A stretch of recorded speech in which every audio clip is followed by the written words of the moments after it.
ବା ଆମ ଗୋଦାମକୁ ଗୋଦାମରେ ଗାଡ଼ି ଲୋଡ଼ ଅଲୋଡ଼ ହବ ଆଉ ତାପରେ ନେଇକି ଆସିବା। ଦେଖିପାରୁଥିବେ ମୋ ଗାଡ଼ି ଏଇଠି ଥୁଆ ହେଇଛି। ଗାଡ଼ି ଏଇନାକେ ବାହାର କରିବି, ବାହାର କରିକି ନେଇକି ଯିବି ଆପଣଙ୍କ ସାଥିରେ ଦେଖେଇବି ପୁରା ପହଞ୍ଚିବା ପର୍ଯ୍ୟନ୍ତ ଗୋଦାମରେ। ଚାଲନ୍ତୁ ଯିବା, ଦେଖେଇଦେବି ସବୁ କିଛି। ଭିଡ଼ିଓ ଦେଖୁଥାନ୍ତୁ, ତା ଭିତରେ ବି ଗୋଟେ ଗୋଟେ ଲାଇକ୍ କରିଦେଇଥାନ୍ତୁ, କମେଣ୍ଟ ଗୋଟେ ଗୋଟେ ଦେଇଥାନ୍ତୁ।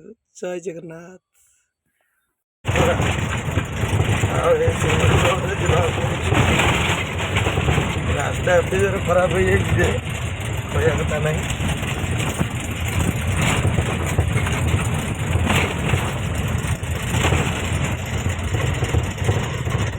ମାନେ ବର୍ତ୍ତମାନ ପାଇଁ ପହଞ୍ଚିଗଲି ଆସିକି ଆମର ଗୋଦାମରେ। ଆପଣମାନେ ଦେଖିପାରୁଥିବେ ମୁଁ ବର୍ତ୍ତମାନ ପାଇଁ ଗୋଦାମରେ। ଆଉ ଦେଖନ୍ତୁ ଆମ ଗୋଦାମ ପାଖାପାଖି କେମିତି ସବୁ ଗଛ ପତ୍ର ଗଛ ଡାଳ ସବୁ ଅଛି। ଆଉ ତାରି ଭିତରେ ମୋତେ ଆସିବାକୁ ପଡ଼ୁଛି। ତ ଯେଉଁ ଡ୍ରାଇଭର ଭାଇମାନେ କୁ ବାହାର ଭାଇମାନେ ଗାଳି ଗୁଲଜ କରୁଛନ୍ତି ସେଇମାନଙ୍କ ପାଇଁ ଏ ଭିଡ଼ିଓଟି। ଭାଇମାନେ ଜମା ବି ଗାଳି ଗୁଲଜ କରନ୍ତୁନି, କାରଣ ଆପଣଙ୍କର ବି ଦିନେ ନା ଦିନେ କାମରେ ଲାଗିବ ସେ ଡ୍ରାଇଭର ଭାଇଟି। ତେଣୁକରି ଭାଇକି ଏତିକି ଅନୁରୋଧ, ପ୍ରତ୍ୟେକ ଭାଇମାନଙ୍କୁ ଯିଏ ବି ସୁଦ୍ଧା ଯେଉଁଠି ବି ଦେଖୁଛନ୍ତି ଭିଡ଼ିଓ ସେ ନିଶ୍ଚିନ୍ତ କମେଣ୍ଟରେ ଲେଖିବେ, ଭାଇ ଡ୍ରାଇଭରମାନଙ୍କୁ ଗାଳି କରିବାଟା କ'ଣ ଠିକ୍ କି? ଆପଣମାନେ ଯେଉଁ ଗାଳି କରୁଛନ୍ତି ସେ ଗାଳି କରିବାଟା କ'ଣ ଠିକ୍ କି ଭୁଲ ଆପଣମାନେ କମେଣ୍ଟରେ ଲେଖନ୍ତୁ। କାହିଁକି ନା ଦୁନିଆରେ ସମସ୍ତେ ମଦ ପିଉଛନ୍ତି, କିଏ ନ ମଦ ପିଉଛି? ଆଜିକାଲି ଦୁନିଆରେ କିଏ ନ ମଦ ପିଉଛି? ସମସ୍ତେ ମଦ ପିଉଛନ୍ତି। ତା ଭିତରେ ବି କିଛି ଭାଇମାନେ ଅଛନ୍ତି ମଦ ନ ପିଇକି ଯାଉଥିବେ, କିନ୍ତୁ ଗୋଟେ ମଦୁଆ ଭାଇ ଯିଏ ମଦ ପିଇଥିବ ସିଏ ଆସିକି ନିଜେ ବାଡ଼େଇକି ତାର କିଛି ନା କିଛି କ୍ଷତି ହେଇଯାଉଛି।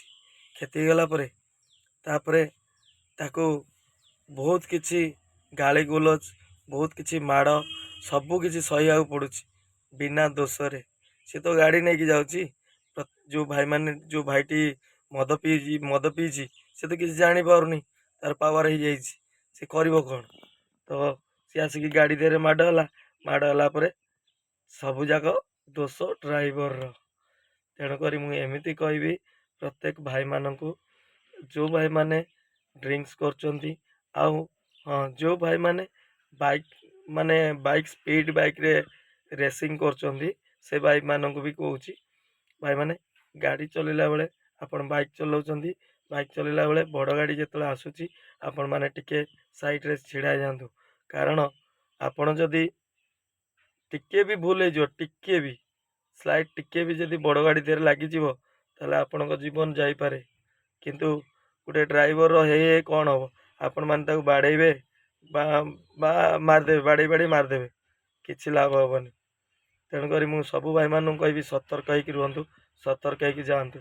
ଯେଉଁ ଭାଇମାନେ ମଦ ପିଉଛନ୍ତି ସେ ଭାଇମାନଙ୍କୁ ବି କହୁଛି ପଦେ, ଭାଇ ମଦ ପିଇଲା ପରେ ଆପଣମାନେ ଘରେ ଶୋଇପଡ଼ନ୍ତୁ।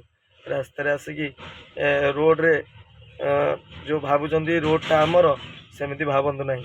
କାରଣ ଆପଣ ମଦ ପିଇବେ, ଗାଡ଼ି ଚକା ତଳେ ପଡ଼ିବେ, ଆପଣଙ୍କ ଜୀବନ ଯିବ, ତା ସାଥେ ସାଥେ କେତେ ଲୋକ ହଇରାଣ ହେବେ ସେଇ କଥା ଚିନ୍ତା କରନ୍ତୁ। ଆପଣ ତ ଜୀବନ ଫେରି ପାଇବେନି ନା। ଆଉ ଯେଉଁ ପରିବାରଟି ଆପଣ କାନ୍ଦିବେ ବୋବେଇବେ, ଯେଉଁ ପରିବାରର ଲୋକମାନେ କାନ୍ଦିବେ ବୋବେଇବେ, ସେଇଟା ଭଲ ଲାଗିବ ଆପଣଙ୍କୁ? କାହିଁକି ମଦ ପିଉଛନ୍ତି? ମଦ ପିଅନ୍ତୁ ନାହିଁ। ଯଦି ବି ମଦ ପିଉଛନ୍ତି ତାହେଲେ ମଦ ପିଇକି ଘରେ ଶୋଇପଡ଼ନ୍ତୁ। ଏତିକି କହିବି। ଡ୍ରାଇଭର ଭାଇମାନଙ୍କୁ, ଯେଉଁ ଭାଇମାନେ ଗାଳି ଗୁଲଜ ଦେଉଛନ୍ତି, ମଦୁଆର ଆଖ୍ୟାବା ଦେଉଛନ୍ତି, ସେମିତି କରନ୍ତୁ ନାହିଁ। ସବୁ ଡ୍ରାଇଭର ଠିକ୍ ନୁହଁ, ମାନେ ସବୁ ଡ୍ରାଇଭର ସମାନ ନୁହନ୍ତି। କିଛି ଡ୍ରାଇଭର ବି ଅଛନ୍ତି ଭଲ, କିଛି ଡ୍ରାଇଭର ମାନେ ବି ଅଛନ୍ତି ଆପଣଙ୍କ କାମରେ ଲାଗୁଛନ୍ତି, ଆଉ କିଛି ଡ୍ରାଇଭର ମାନେ ବି ଅଛନ୍ତି ସବୁବେଳେ ଦେଖିବେ ତାଙ୍କର ଭଲ ଚିନ୍ତାଧାରା ଥିବ।